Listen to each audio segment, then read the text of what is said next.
Cinə şeytana oxşayırsan, Qəmlo. Oxşaram da.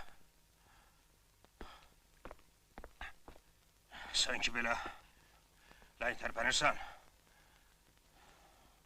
Bu gün sabah qəbrimizin üstündə Yasin oxuyacaqlar.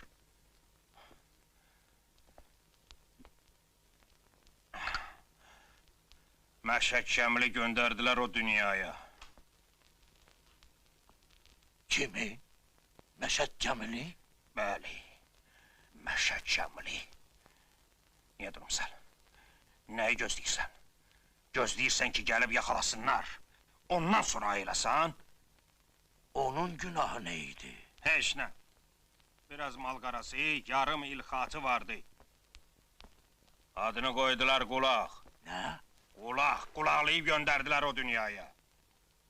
Dünən Köhnə təpədə qırmızı ulduzlar güllələdilər. Gəldim səni xəbərdar edeyim. İndi növbə sənindir, ha, Kərbəlayı. Mənə əl qaldıran hələ anadan olmayıb.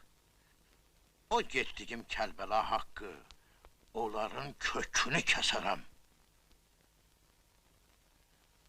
Hələ səbr elə görək. O qalxoz-malxoz oyununun axırı necə qutaracaq? Buna baxın, cəmaat acından ölür. Bu it toxluğundan qudurub adama gəlir. Yaxşı, yaxşı, sən işində ol.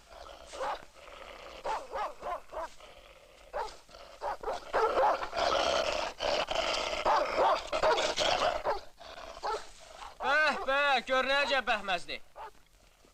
Əcəb dadlıdır. Bura bəhməz yeməyə gəlmişsən? Taxıl axtar.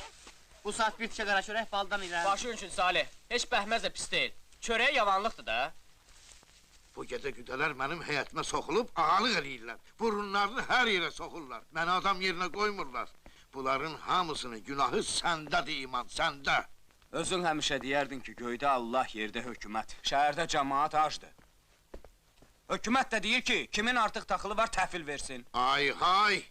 Mənim atam babam şəhərdəkilərə borçludur. Haçan onlar mənə çörək veriblər, hə?